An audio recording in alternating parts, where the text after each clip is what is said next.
Hi everybody, it's Carol from Crinkle Path Journals, and I'm back with another Thrifty Thursday, and this is an open collab hosted by Sherry from Turquoise Dreaming.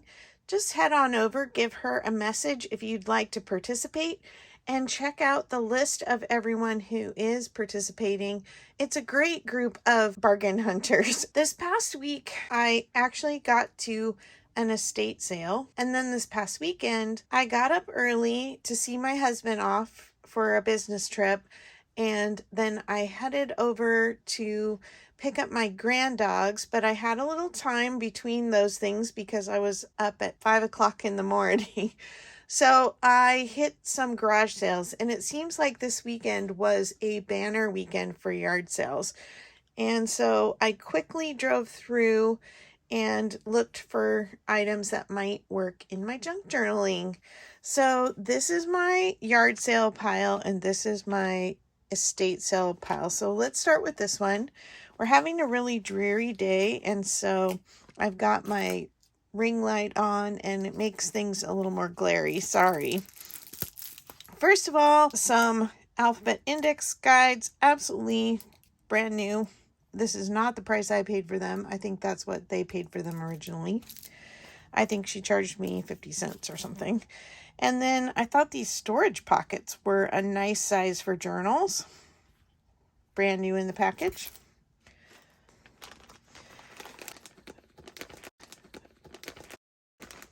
Then I found some placemats. But they have these beautiful birds on them. And I thought they could be potential for journal covers.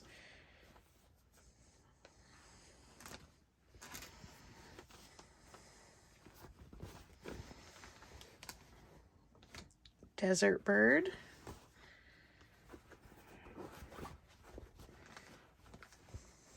Giant purple bird.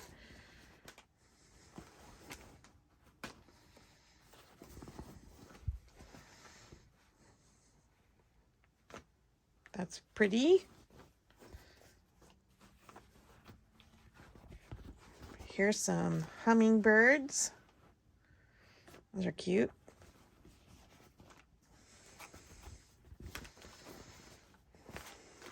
Another bluebird. I thought they were kind of fun. I like burlap stuff. These are nice and soft. Then I got these just because I really liked the blue and white.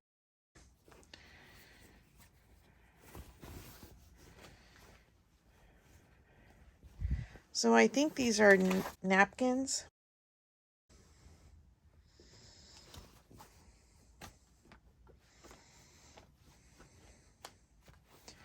But again, I just use them as like a heavier, they're a pretty heavy duty fabric, so I would just use them for journal covers or reinforcing a spine.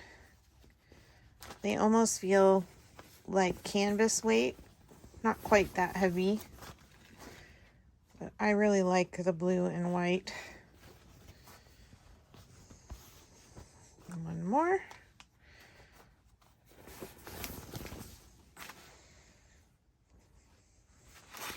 Anyway, those were fun, and they were just $1 for each of the bags. So there were quite a lot of fabric in those. Then there were a few of the yard sales that I stopped at that had free boxes out on the curb, and one of them was selling a bunch of things for pets, like they had closed their pet store, and they had these books on the curb, and so I picked this one because it had some handwritten recipes inside, which is always fun. And then I liked the illustrations in here. Very 70s vibe. Let's see what 1978.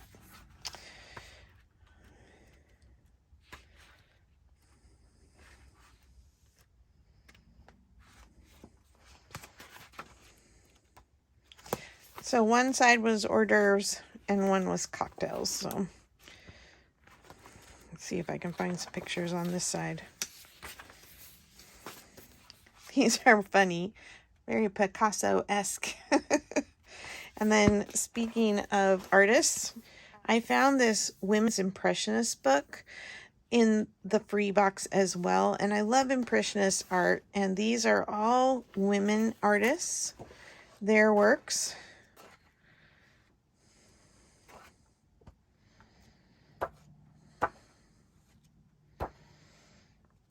So I thought they would be really lovely to add to some journals.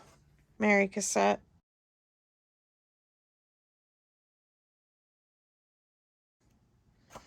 And all these moms with babies, so sweet. But then there's a lot of just really lovely ladies, and then some natural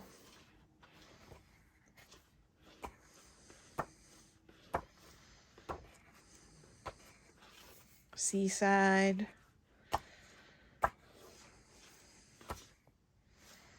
Anyway, I really thought that was a fun find for free.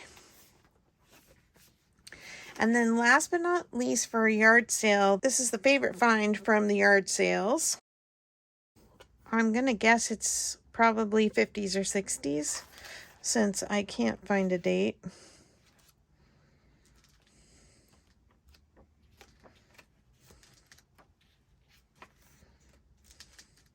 How to change a diaper. Baby's development. I just love the black and white family photos. And then these little illustrations are very cute too, that are drawn in here amongst the other. Like, let me get this one up close so you can see it. Look how sweet those little drawings are.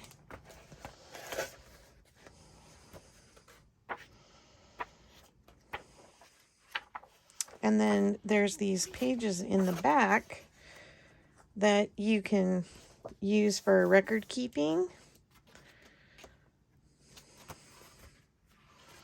And I'm sure some of the suggestions may be a little outdated, but for the most part, little ones still grow up at the same rate.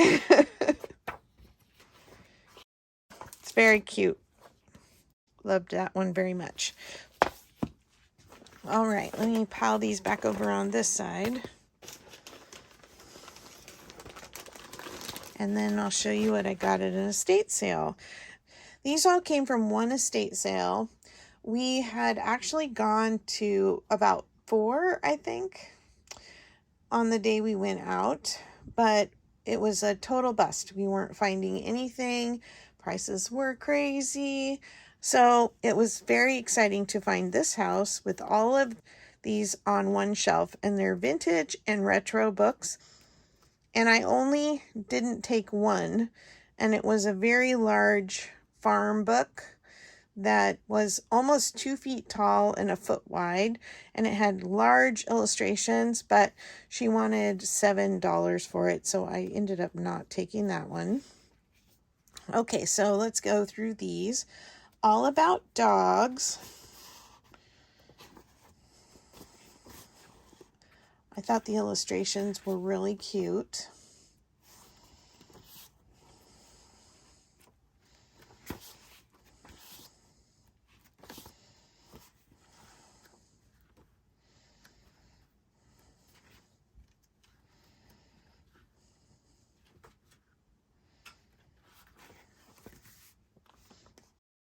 This McDougall's English Songster.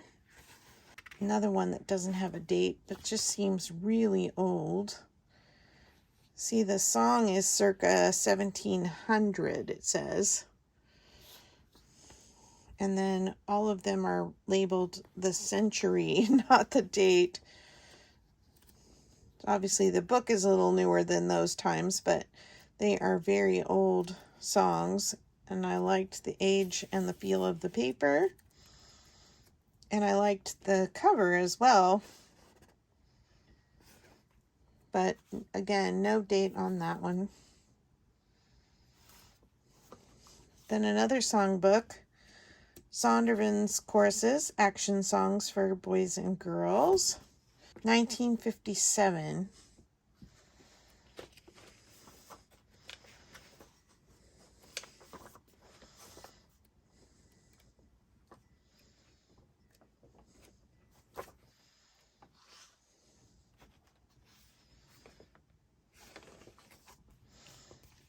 cover is really cute too. Then Transport Through the Ages. This is a picture card saving book. So these are smaller than T cards. This one doesn't seem to have a date on it, but it's got all the cards in it. Look, horse-drawn trolley, ships, balloons,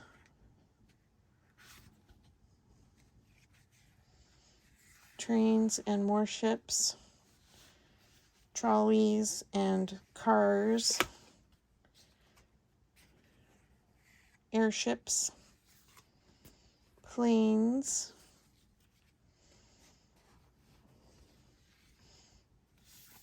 anyway, that seemed quite vintage to me. This is very old. It says 1913 right here, and it's falling apart and very brittle.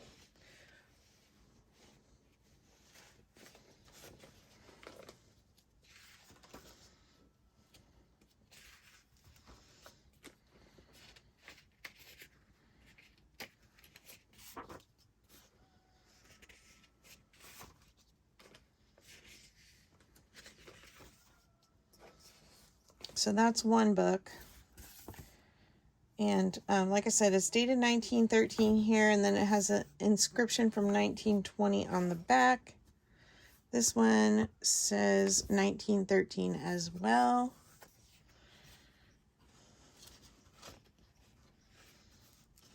I just love these pictures. And look at the rusty staples.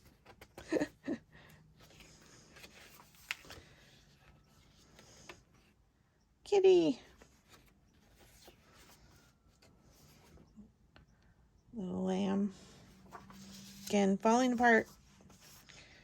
This one was absolutely adorable. The Children's Party Book.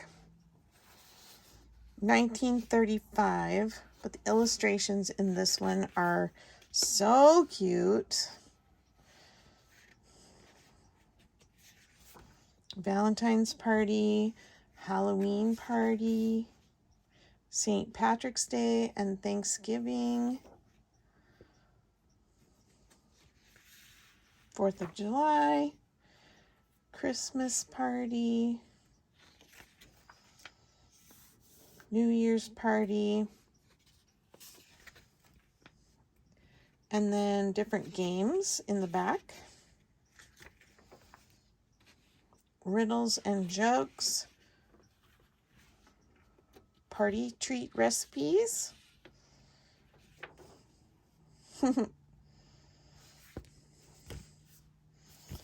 That one was adorable. Then there was this Parakeets Are Fun book, 1955.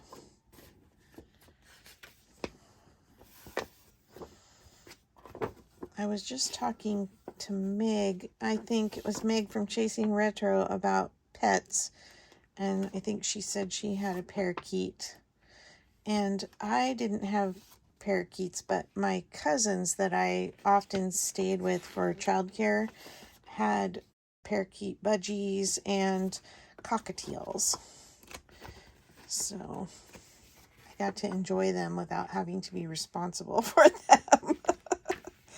But anyway, I just love that the illustrations, the birds are in color, but everything else is black and white. That's really fun. Really makes the birds stand out. Upside down. Okay, I don't know. Did I say what the year was on this one? 1955. Then some embroidery. It says broderies enfantines. I believe it's French, and it is stitch patterns, but they show how to do some of the stitches, and then they show the patterns actually in color. completed. And there's lots of little tiny patterns that you can put together or just do one or two. Look at the little farm animals. Little mice and squirrels. And here are the iron-on transfers. Then you can embroider or cross-stitch them. That's some really pristine stitching there.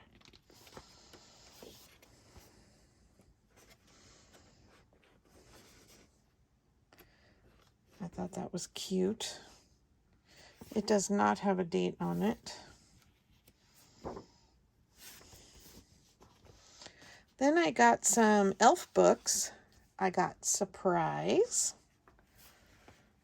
by Lucy Ozone. I love the illustrations in these. Sweet puppy and kitty. The parakeet's gone to sleep.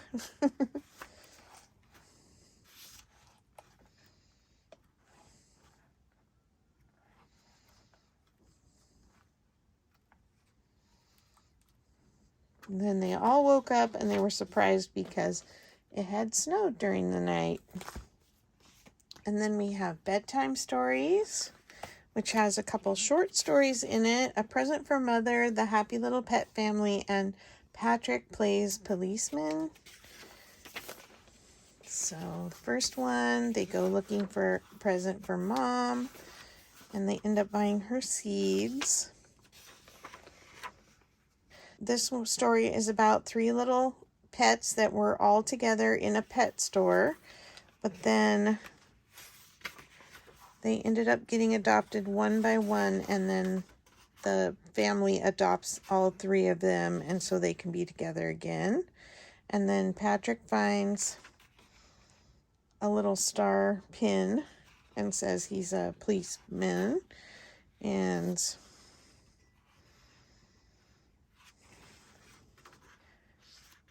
he talks about the jobs he can do and can't do. And then he goes home, and when he realizes that being policeman isn't very fun at his age because he can't do a lot of the jobs, he goes home and he helps his mother, and he's excited that he is tall enough and strong enough and old enough to help, which is really cute. And then Lucinda, the little donkey.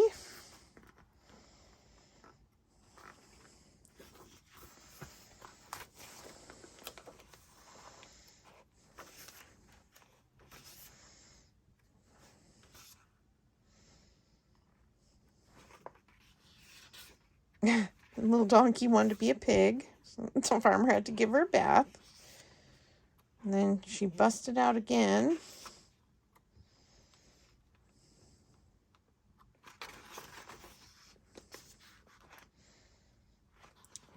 Got stuck in the rain and stood on the tracks, and the train had to stop.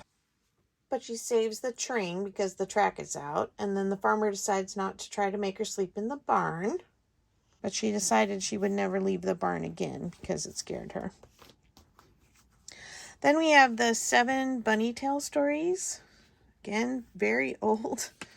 No date.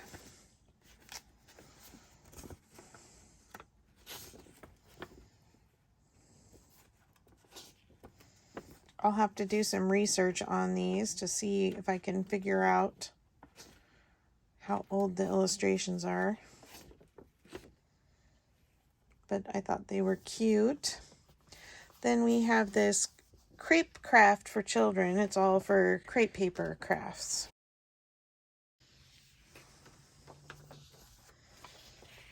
So they just curled the crepe paper up and made like the corn husk dolls, but with crepe paper furniture.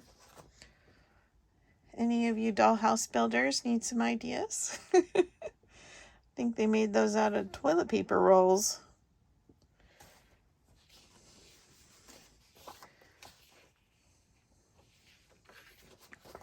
There's some fancy frilly crepe paper buggies.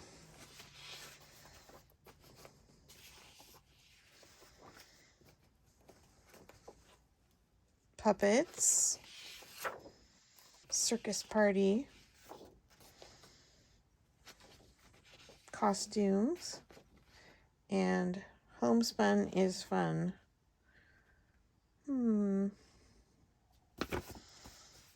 Another one without a date, I think. Yeah. Then this is the Rudolph that we often see in Little Golden Books, similar illustrations, but this is very old and very falling apart, and it's done in more of a, it's not monochromatic, but it's very minimalist as far as the colors are concerned, and it is dated 1939. And I love the illustrations in this one too. Really has that vintage vibe.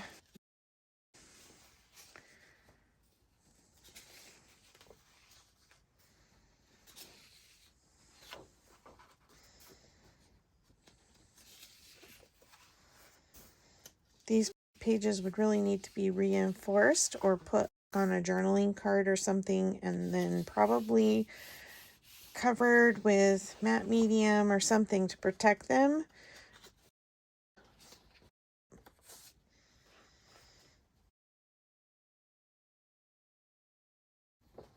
We'll have to just use them up.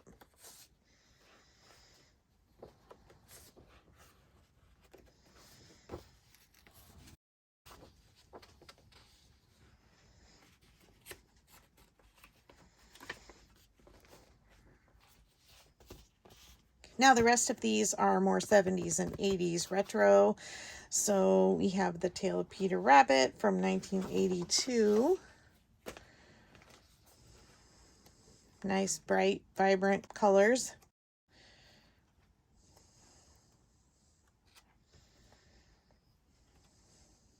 Little chubby bunny, he's cute. And then Star Wars. I have this book from when I was a kid, and so now I have a copy that I don't mind cutting up for journals. 1978. I remember being so afraid to go see this movie because I thought it was going to be very scary, and then it ended up being really fun, even though it had some scary moments, and I really ended up liking it. I went with my neighbor friends.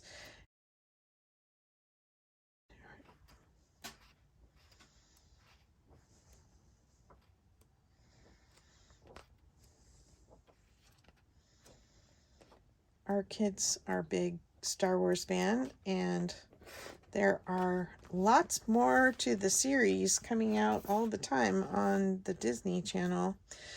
All right, then we have Raggedy Ann's Nighttime Rescue, which looks like it's been sold a few times already. And finding its final stop with me, 1987. A little newer version of Raggedy Ann.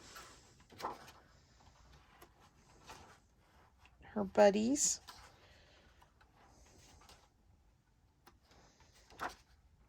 She's going to rescue a dog from the pound.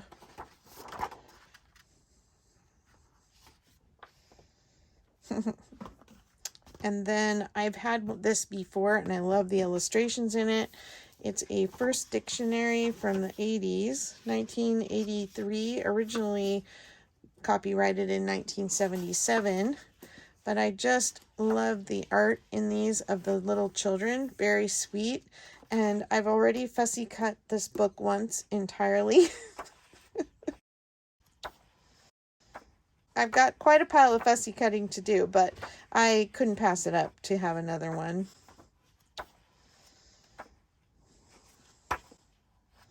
I just love the illustrations in this one.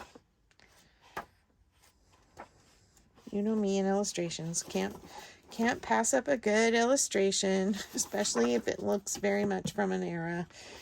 So anyway, those were my books, and I don't think I paid more than $1 or $2 for any of these. So I feel like I got pretty good deals on that. So this was a successful week with finding some sales. I hope you had some good luck this week too, and that you'll join the Thrifty Thursday collab if you haven't already, and jump on with the video. I wanted to say thanks for coming along today, and thank you to my new subscribers. I really appreciate you subscribing and commenting on the channel, and I'm trying to get through the list and subscribe back to people who are posting junk journaling videos and Thrifty Thursday videos as well. See you in the next video. Bye-bye.